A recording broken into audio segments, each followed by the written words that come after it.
Welcome back to Visualosophy. My name is Anthony, and in this video, I'm going to give you 5 tips on how to approach strangers on the street and ask them for their portrait. So let's get into it. Now, if you're not familiar with street portraiture, it is an offshoot of street photography, which itself is an offshoot of photojournalism. Now, photojournalism is obviously exactly what it sounds like. It's documenting things that are happening with the visual medium of photography. But street photography really sought to find beauty in the everyday life of regular people. And this style of photography was made popular by greats like Henri Cartier-Bresson and Joel Meyerowitz. But the big difference between street photography and street portraiture is street photography, you tend to sit back and just photograph things as they are happening, and street portraiture, you would actually go up to somebody and ask them to take their photograph. Now, purists of street photography would say that street portraiture and street photography are not the same thing. And I guess that's kind of true, and I'm not really here to debate that. What I do want to help you do, though, is be able to walk up to a stranger and ask for their photo, because there is something really special about taking the portrait of a random stranger. Just like street photography seeks to document the everyday happening of life, I think there's something really beautiful about taking a nice portrait of someone that you don't know. When we think of portrait photography, we often think of things that are very staged, like family photos, high school senior photos, engagement photos, or maybe hiring a model to do a fashion shoot or just get a banger for Instagram. But there's something really interesting and beautiful about just asking someone that you've never met, a stranger on the street that you think has a unique look or something about them caught your eye and you thought they'd make a good portrait, and going up to them and ask them. But this can be extremely anxiety-inducing and scary, and sometimes even dangerous. So I want to go over some different tips to help you get more yeses and even just have the confidence to ask somebody. So the first tip is a fairly obvious one, and that is to read people's body language. Of course, anytime you're approaching a stranger and asking them for a photo, you are going to be interrupting them. There's no two ways around that. But how much of an interruption you are really depends on them and not so much on you. So it's up to you to really discern who might be open to having their photo taken or even to be interrupted in the first place and who isn't.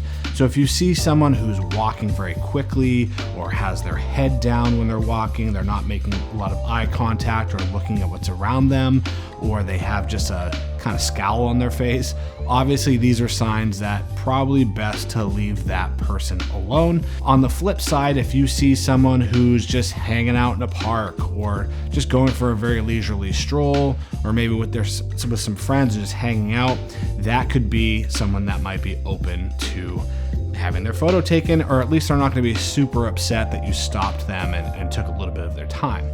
Now you might think, do I really want to approach someone if they're with other people and they're in a conversation? And again, it depends on their body language.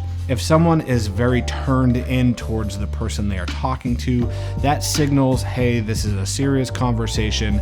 Their togetherness is 100% about the conversation that's happening. They're not just together and happen to be making conversation. So if they're walking side by side, shoulder to shoulder, that's obviously they're much more open to what's going on around them.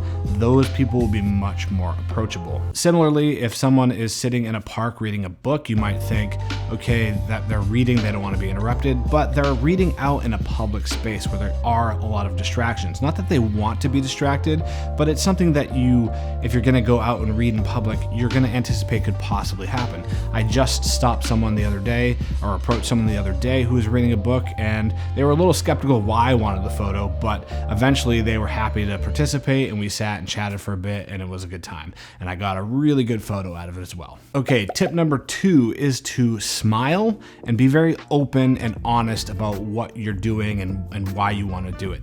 So as you can see, I'm a bigger guy with a big beard. I can actually be kind of intimidating looking. And so for me, it's really important that I have a big smile on my face and I say, hey, excuse me, I'm a photographer. Would you mind if I took your portrait? And usually, if you start to bring your camera up as you say it, and you're very clearly identifying who you are and what you do, people are going to be more receptive to it. If you're kind of slinking around, you're wearing sunglasses, you just have a dry look on your face, you're not going to be well received. Obviously, people are always going to be skeptical. Why does this person want to take my photo? Is this some sort of scam? So if you can be as open and honest as possible, and a lot of times I'll have my Instagram already pulled up on my phone, so I can just be like, yeah, I'm a photographer. I like taking photos of people. I'm a portrait photographer, or I like taking photos of the city. I happen to see you sitting here. I really liked your jacket, or I really liked your hair, or whatever. I always find it's good to pick out one thing that you caught your eye and let them know that, hey, that's why I'm taking this photo. Casual, and be very honest about what you're doing and why you want to do it. And people are usually pretty receptive to that. Okay, tip number 3 is to be prepared for the questions that are probably going to come your way. Sometimes people are going to ask the questions before they give you the okay. Sometimes people will say yes as a reflex, and then as you're kind of getting ready to photograph, or as you're photographing, they might have some follow-up questions. I actually like when that happens, because I'm usually snapping photos while we're talking, and then I get much more candid and natural looking photos. But the questions you're gonna get will be things like, why do you want to take my picture? Again, as we already talked about, oh, something caught my eye, your jacket, whatever. What are you gonna do with the photos?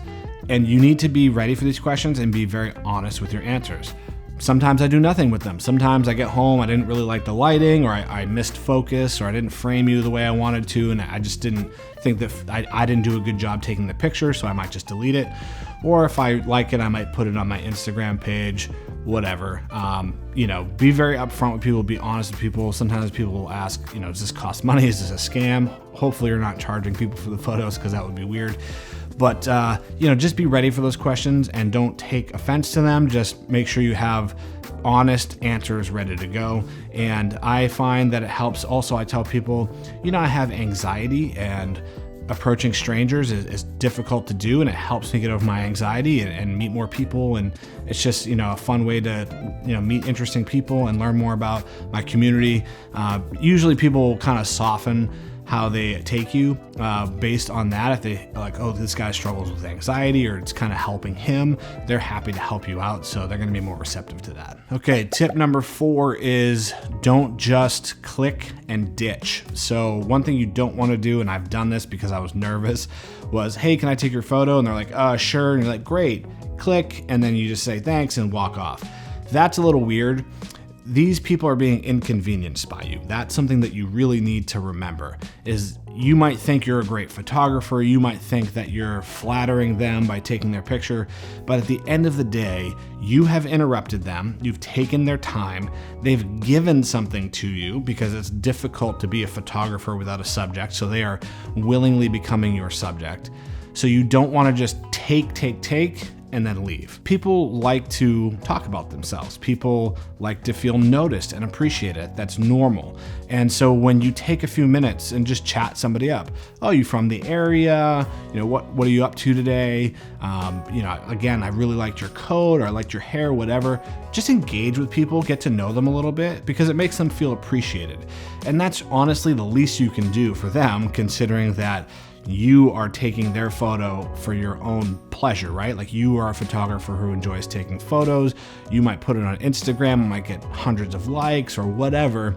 They're doing something for you, so the least you can do is take a few moments and just show a little bit of interest in their life. Okay, tip number 5, and this is very straightforward, but no means no.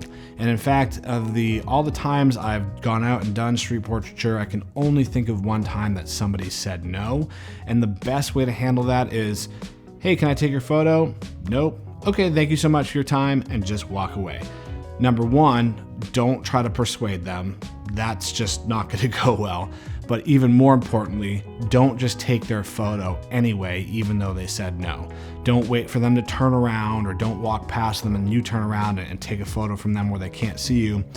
Even though in most places it's completely legal to take someone's photo in public without their consent, that doesn't make it ethical. Morality and legality do not go hand in hand a lot of times. So out of respect for that person, just accept the no, take it for what it is, and just say thanks and move on with your day.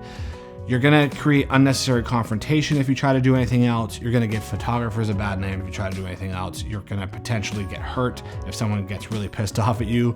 You just never know what people are gonna do. So in general, if someone says no, just let it go and don't push the issue. Okay, so those were 5 tips on how to start approaching strangers and asking them for their photos. I would say that out of any type of photography, street portraiture with strangers is actually one of my favorite, just because it is a little bit of a rush. It takes a lot of courage to walk up to a stranger, ask them for their photo. Sometimes you get some beautiful photos. There's a lot of interesting people out there. You get to talk to interesting people and learn new things about people in your community. And it's just a good way to sharpen your skills because you have to think quick, you have to take the pictures really quickly. It's a little bit of a rush situation, so you don't have time to set the scene exactly how you want it. And it's just a way to become a better photographer and I think a better person in general. If you have any tips on how you like to approach people on the street, post in the comments below. Even though I've done a good amount of this, I still get anxious about it and could always get better. And if you enjoyed this video, make sure to hit that subscribe button. We're going to be doing a lot more videos like this on similar topics. So look forward to seeing you there.